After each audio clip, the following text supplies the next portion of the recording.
It's me पुरुषोत्तम कुमार। दोस्तों आज हम सॉल्व कर रहे हैं सेट नंबर B2 का सेक्शन ए। तो चलिए अपनी क्लास को शुरू करते हैं। ऐसे ही आपके वेलकम टू परीक्षा इंस्टीट्यूट, इट्स मी पुरुषोत्तम कुमार। दोस्तों आज आप सॉल्व कर रहे हैं सेट नंबर B2 का सेक्शन ए। चलिए शुरू करते हैं आज आपकी class. Read the passage carefully and answer the following question. Passage को ध्यान से पढ़ना है, फिर आंसर आपको करने हैं क्वेश्चन के। An old man had 4 sons. They were all robust and strong. They were very indolent and careless for their work. They used to quarrel one another at trifle. The old man was very much puzzled, he being distressed by the careless quarreling going on among them. One day he called them to him and showed them a bundle of sticks tied together. He asked them if any one of them was strong enough to break them. First one and then another tried, but although they all robust and hefty young men, they all failed. Hindi देखते हैं। एक बूढ़े आदमी के 4 बेटे थे। वे सभी हष्ट पुष्ट और शक्तिशाली थे। वे अपने कार्य के प्रति अत्यंत अकर्मण्य एवं लापरवाह थे। वे छोटी छोटी बातों पर एक दूसरे से झगड़ने लगते थे। बूढ़ा हैरान हुआ। उनके बीच चल रहे लगातार झगड़े से परेशान होकर उसने एक दिन उन्हें अपने पास बुलाया और उन्हें एक साथ बंधा हुआ लकड़ियों का एक बंडल दिखाया। उसने उनसे पूछा कि क्या उनमें से कोई इतना मजबूत है कि उन्हें तोड़ सके। पहले एक ने और फिर दूसरे ने कोशिश की, लेकिन यद्यपि वे सभी हष्ट पुष्ट और भारी भरकम युवा थे, फिर भी वे सभी असफल रहे। Then he asked them to until the bundle and told them to break each stick separately. This they did easily, and all the sticks were soon broken into pieces. Thus he taught them यहाँ पर taught होना चाहिए। He taught them that united they would be strong, but disunited they would be always weak. So someone has rightly remarked, unity is in strength. फिर उसने उन गट्ठर से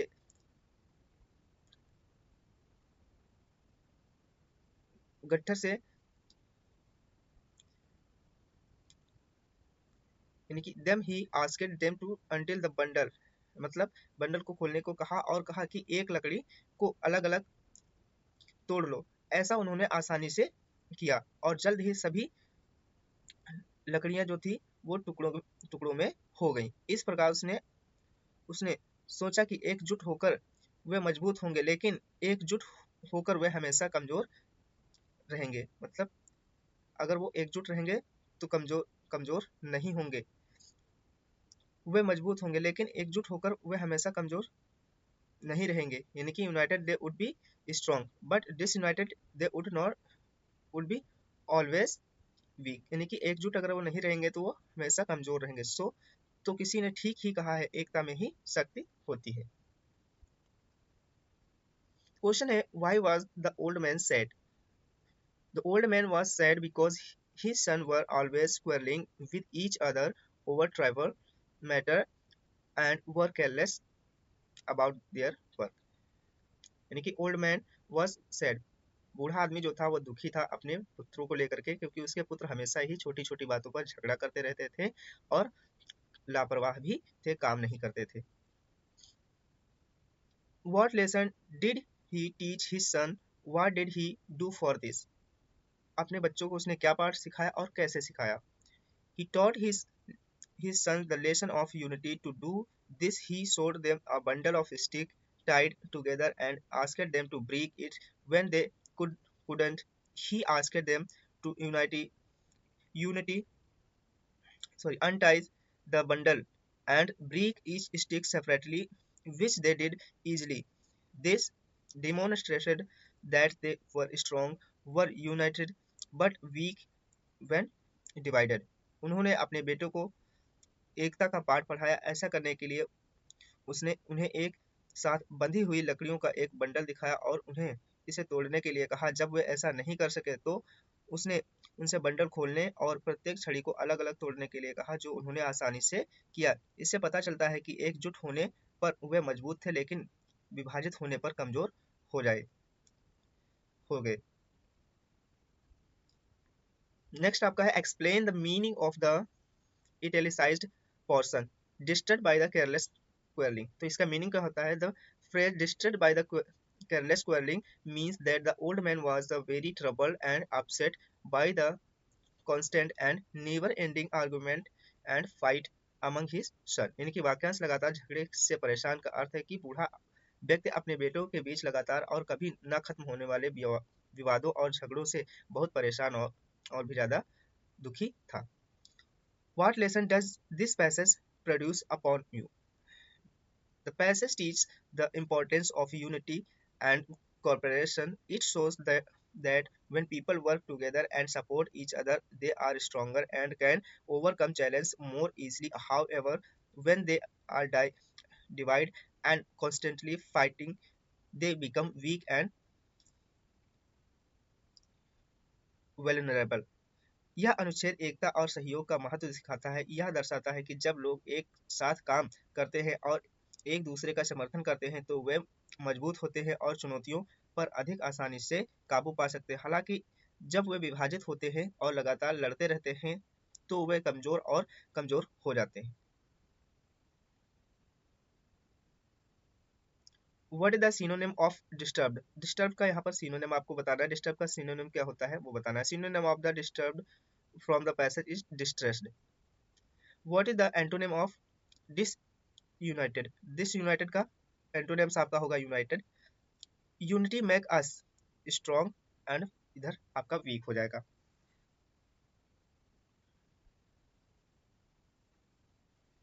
next आपका पैसेज यहाँ पर है it is stern that according to the his position in life and extravagant man is admired or despised. A successful businessman does nothing to increase his popularity by being careful with his money. He he is expected to display his service, to have a smart car and expensive life, and to be lavish with his hospitality. If he is not so, he is considered mean, and his reputation in businessman may even suffer in consequence। यह अजीब बात है कि जीवन में अपनी स्थिति के अनुसार किसी फिजूल खर्ची व्यक्ति की प्रशंसा या तिरस्कार किया जाता है। एक सफल व्यवसायी अपने पैसे के प्रति सावधान रहकर अपनी लोकप्रियता बढ़ाने के लिए कुछ नहीं करता। उससे अपेक्षा की जाती है कि वह अपनी सेवा प्रदर्शित करे, उसके पास एक स्मार्ट कार हो, एक महंगा जीवन हो और अपने आतिथ्य में भरपूर हो। यदि वह ऐसा नहीं करता है तो उसे नीच माना जाता है और व्यवसाय में उसकी प्रतिष्ठा को इसके परिणाम भी भुगतने पड़ सकते हैं। The paradox remains that if he had not not been careful with his money in the first place, he would never have achieved his present wealth nor present a new dress for his wife. When he had not paid his house rent is condemned as a extravagant carefulness with money to the point of meanness is applauded as a virtue. Nothing in his life is considered more worthy than paying his bill. The ideal wife for such a man separate her housekeeping money into joyless little piles, so much for rent, for food, for the children's shoes. She is able to face the milkman with